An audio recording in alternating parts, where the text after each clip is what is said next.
Yes, guys, and welcome back to my YouTube channel. So today, as promised on my latest Instagram post, I'm going to go through a little bit more in depth about why I do my cardio fasted in the morning. Now, this can be any form of cardio that you choose, whether it be some form of cross trainer, whether you have to go to the gym for it. I'm very fortunate that I've got a cross trainer at home. You can pick these up at Facebook Marketplace for relatively cheap, and if you work it out in the long run, I think I picked up mine for £90, and the gym group's membership is about £20 a month. So within 5 months, you've saved money, and then on top of that, you have saved fuel as well and time. So why do I do my cardio fasted? Let's run this through. Adherence. Now, the first point I have with anyone that either I'm working with or even myself really is you just don't want to do it. Cardio is not the thing that we, as bodybuilders, as people that want to get in shape and grow muscle, it's not something that we would necessarily want to do. If you're on PEDs or then even then in an off season, you're kind of looking at it for a heart health reason, which, let's be real, at the time doesn't seem that important. Now, as you push on through the years and you've been doing it a little bit longer and you go, oh, yeah, probably should have done that, mate, especially if some blood work maybe comes back that's not great, or your blood pressure's on the rise, or, you know, and you're trying to do this constant battle, even down to estrogen management when you're on PEDs, this can help with that. But adherence in itself, just getting your cardio done, is never going to be a bad thing. Now, doing it later, as we do it later in the day, I find it harder and harder to do. Not even just to actually get on the cardio machine itself, but to physically, it's harder to do. I feel like my heart rate gets up quicker. My blood, it's physically harder to do, and it takes more out of me. So when our adrenal system is firing from the stress of waking up, when we've just had some water, we're fasted, we're not still trying to digest a meal, I think this is the best place to do it. So yeah, and especially with things like, we'll touch on a few of these things later in the video, but especially as we are looking towards the end of the day, it can interfere with sleep too.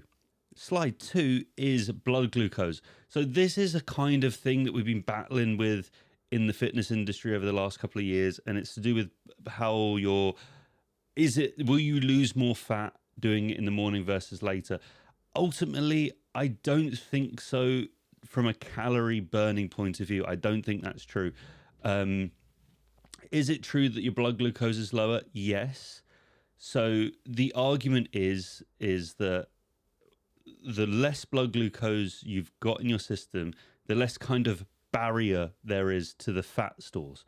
And I do believe this is true. So the lower your blood glucose is when you're doing cardio, so before you start your cardio, the more likely you are to go into lipolysis, which is where fat stores are drawn into the bloodstream to then basically be used as energy.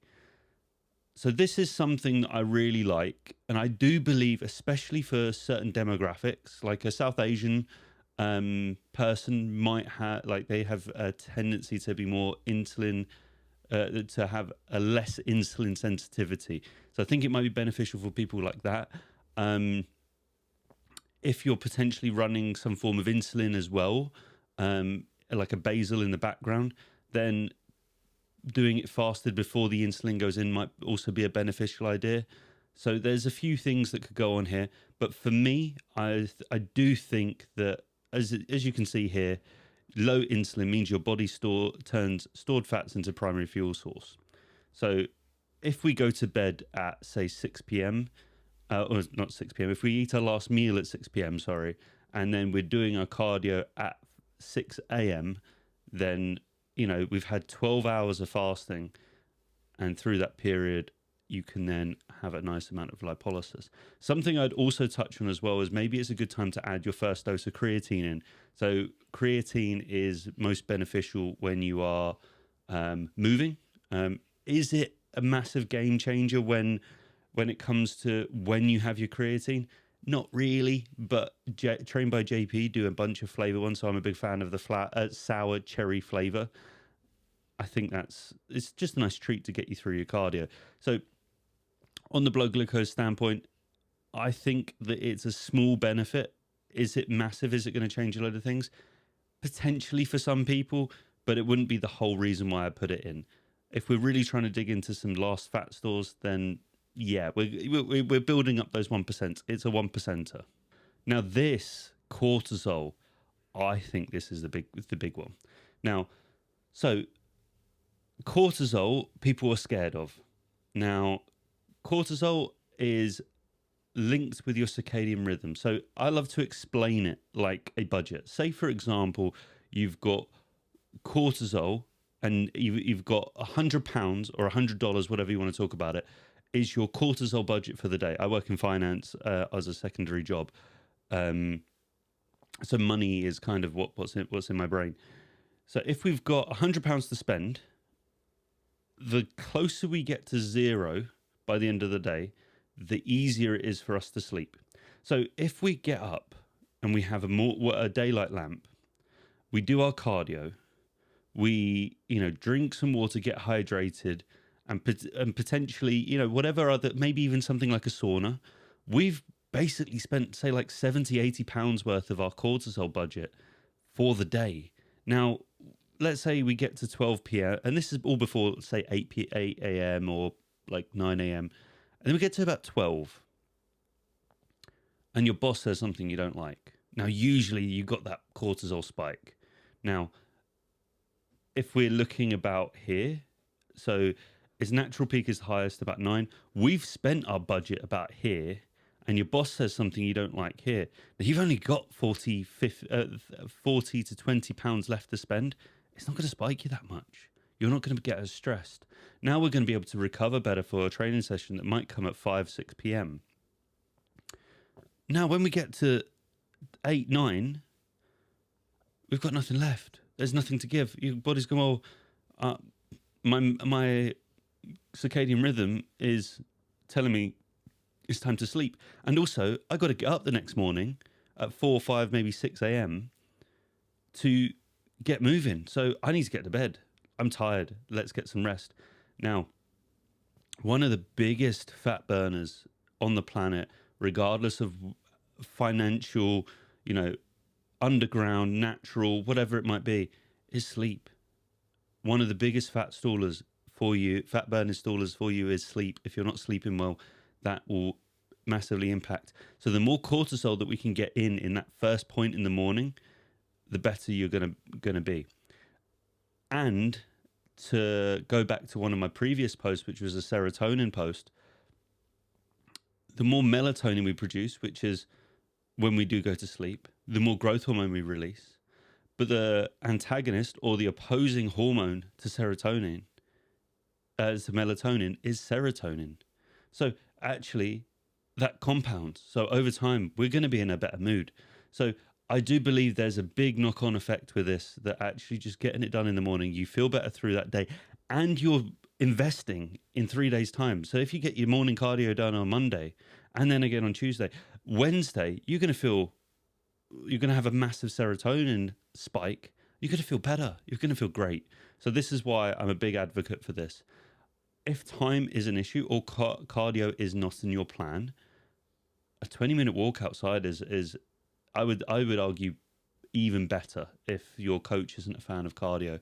I'm actually maybe changing my opinion on whether doing cardio every day is as important, because I'm currently doing like a half-hour fasted walk in the morning, and I feel phenomenal. Don't get me wrong.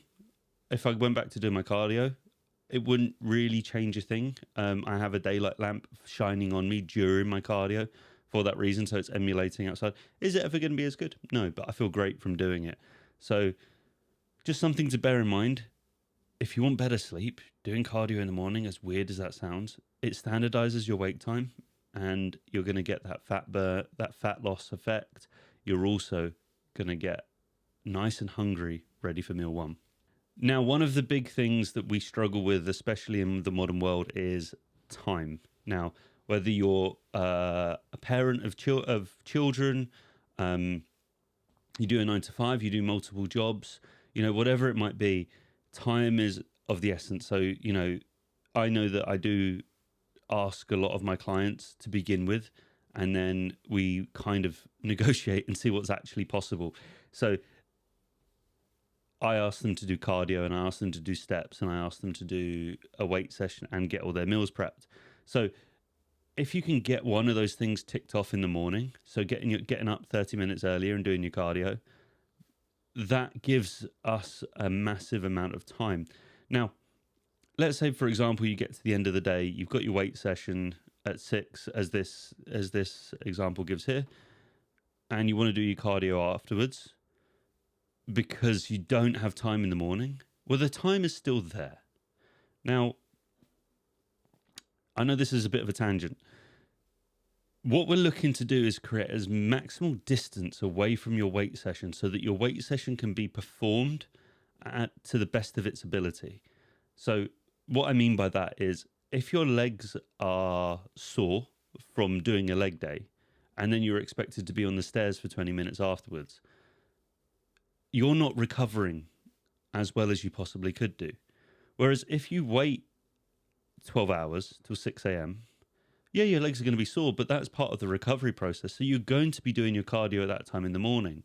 And then you've got another 12 hours until your weight session. So it's putting it as far away from possible, if you are on daily cardio, to get that stuff done.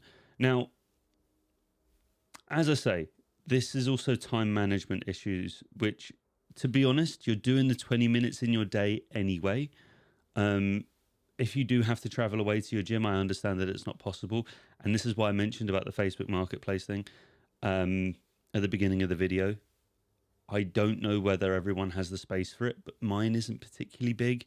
The big lumpy things you see in the gym are commercial grade. You don't need commercial grade kit. Commercial grade kit is designed to be non-stop going from 24/7. Someone's on it, all day, every day. That's what it's designed for. You're going to be on it for 20, maybe an hour every day. That's it. That's way less time than the commercial grade stuff. So something we have over here, a place called Decathlon. You're it's brand new. You're looking at about 60 to 80 pounds. Is it going to be as comfortable? No, but cardio sucks anyway. So getting these things away from your weights will emphasize recovery. I've started using some amino acids during the cardio session as well. And that seemed to help with recovery ever so slightly as well. So it's something to put in the back of your mind. Having that 3 gram of leucine hit really helps with the mTOR response, which we can get into a different video. So yeah, that's my take on recovery and why I do my cardio sessions away from weights. If you've got any questions, leave them in the comments below. Like, share, and subscribe. Send it off to your clients, your friends, your family, whatever it might be. And this is my reasoning behind doing cardio in the morning.